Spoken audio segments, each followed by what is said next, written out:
Hi there, everyone. My name is Andrew Hardwick, the former mayor of Freeport, New York. And I'm pleased to have with me today, joining me, trustee candidate Frank Grossman and Jenny Prada, along with judicial candidate Michelle Baptiste. We're going to be doing this press conference to take on questions because we know that you have questions that need to be answered, and we're more than willing to do that right now. We have any questions? Yes, I have one. Why do you want to be the Can mayor? someone give her a mic, please? Oh, okay. Thank you. Why do you want to be the mayor of Freeport Village? Good question. Well, I've grown up here more than 50 years in the village of Freeport, and I know too much. I've been involved in politics, but even more importantly, I've been a public administrator for somewhere in the area about 30 years. I can get things done that the average person that's a politician can't get done because they never had to work. I'm accustomed to getting things done. And coupled with that, this is my hometown. I care about what is or isn't happening here. And as I said in the opening, I know too much. And because I was once the mayor, I've got unfinished business, things that I know that can be done that will help Freeport to soar to where she needs to be. This is Mrs. Freeport, and as a son of Freeport, it's my responsibility to take care of Mrs. Freeport in a better manner. And because of that, I chose someone like Frank Grossman, who's also a son of Freeport, born and raised here, a retired CPA that understands that finances are important to be controlled properly. Right now, our reporting systems for our finances are not proper, and we know it. We didn't amass a $150+ million debt because we were doing business the right way. We got that kind of debt because there's too much funny business going on in government with finances. We've got to address it. We need controls. We need to be able to manage our money and show reporting so that every taxpayer in this village can read them. You agree with that, Frank? Yes, I do, 100%. Okay, and Ms. Prada, the reason that I have her on the ticket is because she sat on the Freeport CDA board for the 4 years that I was in office, working for free to ensure that we had economic development projects like our IHOP shopping center on Sunrise Highway, our Bowler service station, and many of those other 50+ new or expanded businesses that happened during my administration, even down to service stations. Many would like to take credit for what we have done, the hard work that we have done. The truth is, North Main Street would not have gotten repaved if it were not for the Hardwick administration. Many of the businesses that have re-facades on North Main Street would not have been on the list. The two huge buildings on the corner of Brooklyn and Main Street, along with Broadway and Main Street, lie dormant with wood covering over the windows for more than 12 and 15 years. That became a target under my administration, and within the first 2 years it was addressed, and I'm pleased to announce there are people working there now, earning a living. It's no longer blight in our community. The truth is, again, that solar panels that now exist on our public municipal buildings, along with private buildings and residents, would not be here in the village of Freeport if I had not gone to Albany and got the kind of help that Freeport needed, along with the Freeport train station. Many mornings I went to that train station with the police chief and police officers to clean it out on a weekly basis until the officers understood that was a part of their responsibility. We all know, and that's why I've chosen such a great candidate for judge in Michelle Baptiste, that the quality of life concerns in Freeport were running rampant, such as public urination, graffiti, everywhere you looked. We addressed that in my administration. I want to get back and finish creating laws in Freeport that will forever address it. People have got to do their jobs that are working for the municipalities.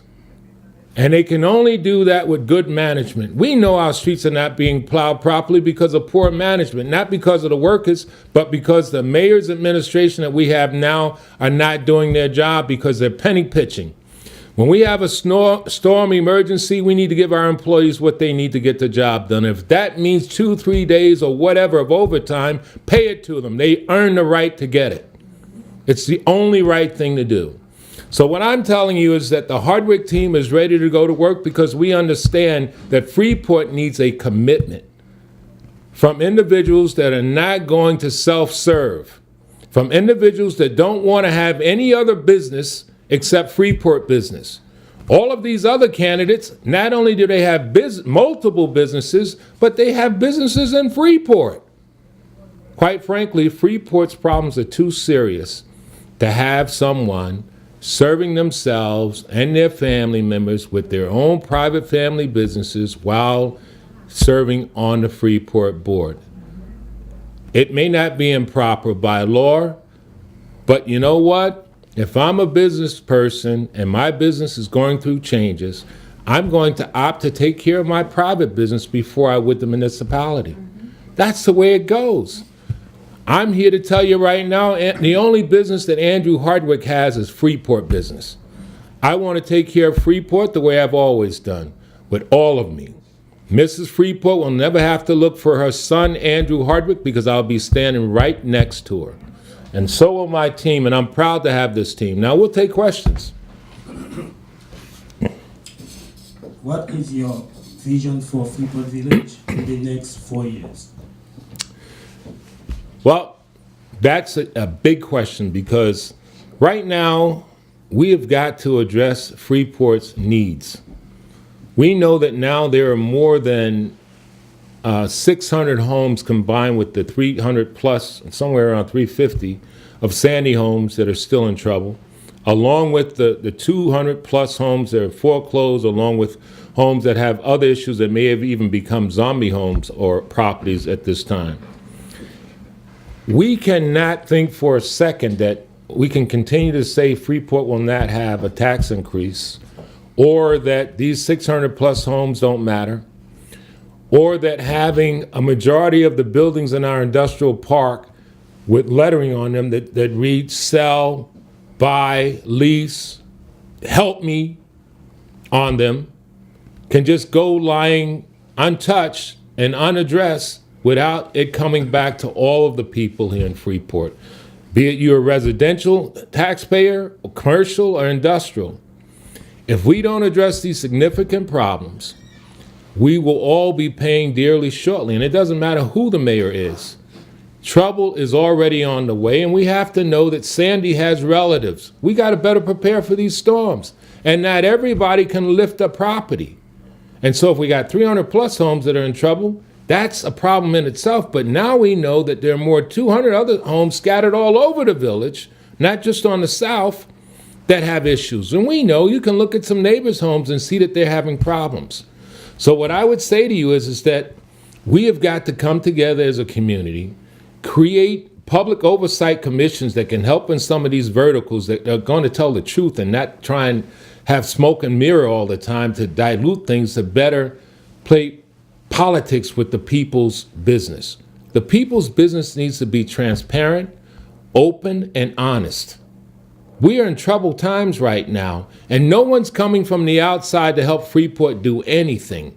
We're going to have to get to work. We're going to have to go find new partners in government, new partners in private sector, because it's going to have to be public-private partnerships to make these things happen.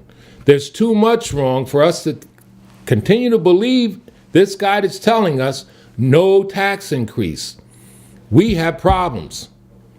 And I don't want to just say no tax increase. I want to pay down the debt so we don't have to worry about tax increases and our money's running out of here because he's trying to feed political machines to keep allies and to keep the kind of political strength he needs to stay in office. This is not about an individual or a group of people that are in politics. This is about Freeport's tomorrow. And we've got to get started 10 years ago. That's how crucial all this really is. Mr. Hardwick, can you define transparency and your position on transparency in the Freeport Village government? Well, I'm sure that everyone remembers how we got Channel 18 and 44. When I was mayor, I introduced Freeport to television because it became apparent to me when I'm speaking to my brother-in-law, who was assisting me in overseeing some of the communications, because that's what he did for a living. So periodically he would call me up or stop by the office and say, you know what, this is what you really need to do in order to bring about transparency. People need to understand what's really going on, and it can't be just from your mouth, out in the streets. They need to see how the board is cooperating or not, how the board is addressing serious issues or not, so that people can get more involved. And not everyone can come to a board meeting and be involved. Sometimes we need to take it to their bedrooms, to their kitchens, to their living rooms, to their dining rooms, so that they can have their private moment with us in their government, so that they can stay more involved, along with me giving the public my cell phone number on trash cans and anywhere else in the village where we could put it, because I wanted to be in tune with people, so they would understand my perspective at any time of the day or night, or if they needed help. We got to be transparent, not so much to watch what people are doing, but to make sure we're doing it the right way. Public officials need to be doing things the right way. You got to remember, it wasn't until I said on that board that I wanted an audit that we saw people's real feelings about who they were in that respect. Even the people that ran on my ticket during that time, as soon as they saw that I was serious about transparency and what was going on with the money, because there was money missing that needed to be accounted for, and I wanted a full financial investigation. As soon as I said that, even my own team members left my side and went to the opposition, because they had joined the Hardwick team at that time for the wrong reasons. It was obvious. And if you recall, from that point on, there was battles. And every time for 14 consecutive times, I requested that board to vote for an audit. They all ignored and refused to do so. Was these your two team members? My two team members was Robert Kennedy and Carmen Pinero. They all failed, not just me, but the village of Freeport, because they knew wrongdoings were taking place, but it was obvious that they joined this whole political spectrum because they wanted to continue what had been going on. Self-serving. We can't afford it. And whenever I'm serving in government, we're going to be transparent. I'm going to tell you what's going on. I'm going to have the books open, and we're not hiding anything. There can't be any secrets. And you know what? People say, well, everybody knows our business. We don't have any business, because everybody's going to know when we're all leaving here, flocking out of here, because Freeport is dead if we let this continue. We've got to keep Freeport alive and well. And the best way to start with that is protecting your money. Good afternoon, Mayor Hardwick. Good My afternoon. question is about the courts. I'm told that there's a disproportionate amount of minorities are ending up in the court. I'd like to know if your judge would be fair, and how qualified is she to sit on the bench? Well, Judge, you want to tell them? Sure. Thank you for the question. To answer your last question first, yes, I am qualified. I've been practicing law in New York State for 15 years. I'm a graduate of Boston University and Albany Law School. After practicing in New York City, I moved out to Long Island, and I've been working at law firms. I've had my own practice in Garden City, New York. I've also worked as a hearing officer for New York City Department of Education. I've worked as an administrative law judge for the New York City Department of Finance, also known as the Parking Violations Bureau. So I have experience both as an attorney as well as someone who serves in a neutral capacity, someone who could hear a case, listen to the facts, listen to the law, and treat everyone fairly and issue a decision based on the merits of the case. In terms of being fair, I work in the diversity and inclusion field. So everyone likes diversity. I actually live diversity. My legal practice has always been in labor and employment law, ensuring that everyone's treated fairly regardless of their race, their national origin, their ethnic background, and I ensure that every day. So I would continue that in the courts, and I ask for your support on March 21st. Thank you, Judge. I know what you're thinking, that she probably finished law school when she was 6 years old. I know what you're thinking, but Ms. Baptiste comes more than qualified for this position, and we're so proud to have her on the Hardwick team. Freeport will do well with her, and you know, our court system must be fair. It's got to be. And it can't be one-sided, and the people, when they're coming to court, they've got to know that fairness exists there, and they've got to be talking about it in Freeport. That, you know, it's not that bad, you know, I did it.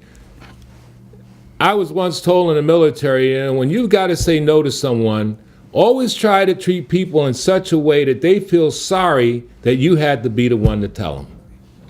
Because there's a good way to treat people where people honor you for it. And I believe that Michelle Baptiste has those traits and those qualities, and I know her well. We didn't just join up, the four of us, recently. I've known Frank for a while. Frank got involved because of that television.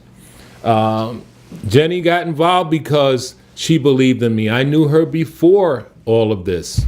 So they're here because we believe in each other. We believe that we have a better vision for Freeport, and we believe that it's mandatory that you be committed to Freeport and not self.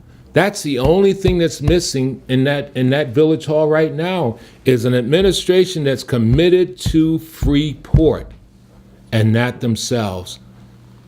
And I'm sure people have heard the stories about how they're giving jobs out to special people from families and all this. I don't want to get into that.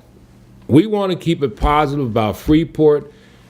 In about a month or so, Freeport can make a serious decision to say, enough is enough. We need a new start. We need the kind of leadership that we can trust. We need the kind of leadership that's going to be fair. We need the kind of leadership that doesn't mind talking about issues on the television, not telling you to come up on Tuesday to discuss them. If we can't talk about it in public, we shouldn't be able to talk about it anyway, is where my parents used to tell me. Right.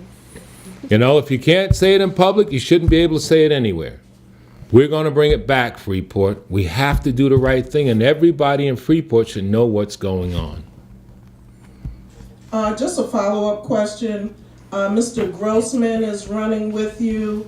What sort of expertise does he bring to the ticket? No one says it better than Frank. Please, Frank. Oh, It's our What? finance watchdog here, Frank Grossman. I want to thank you for asking the question and for having us here tonight. I've had like 40 years experience in accounting.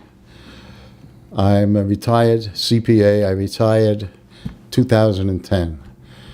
I got interested in politics when through Channel 18 on Cablevision, when I saw the trouble that the mayor was having, then Mayor Hardwick was having, and slowly I got more and more involved with foils. I was foiling for information, and I realized after reading the the controller's report in 2011, where it stated that Freeport was masking deficits with debt obligations and claiming they had reserves which didn't exist.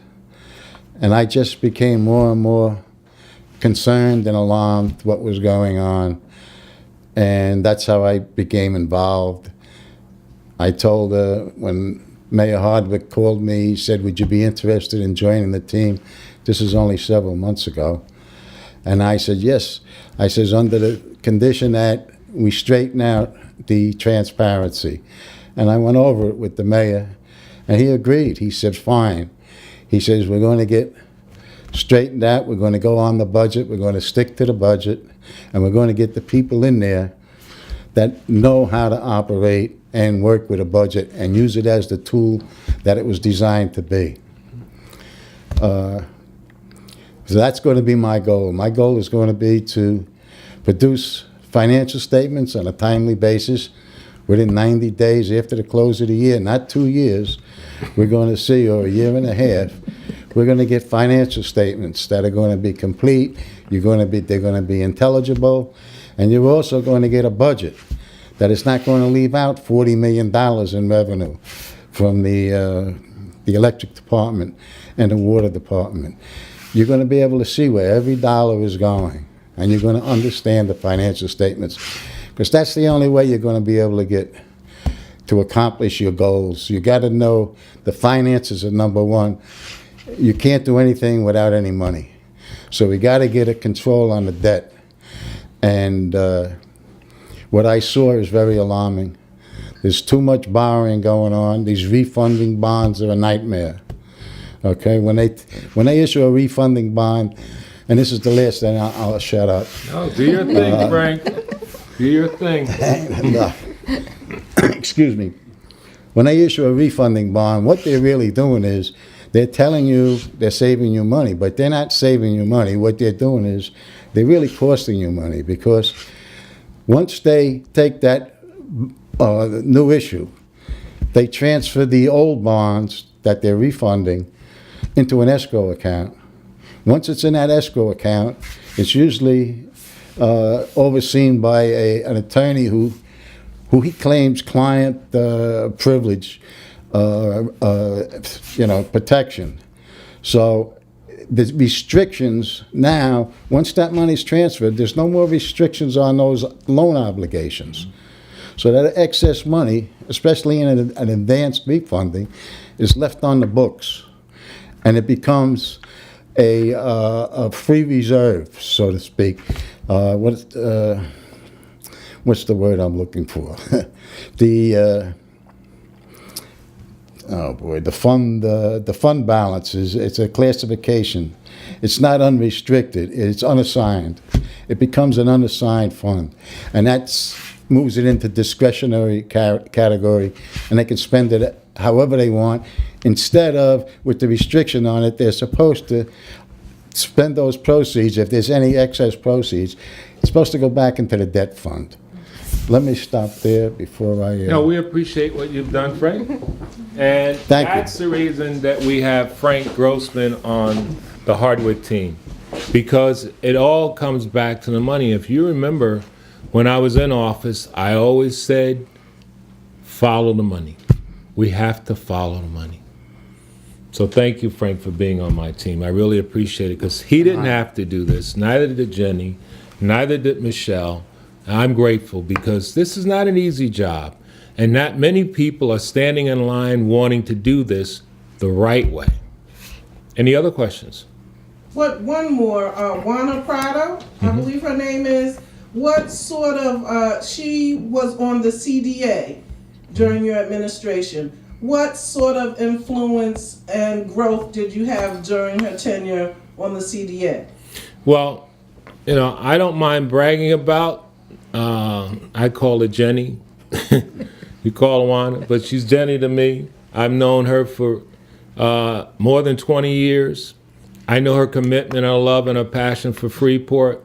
I know that she worked diligently along with all those other board members on the Freeport CDA when I was in office. That's how you got the IHOP shopping center. That's how you got the service station across the street from that.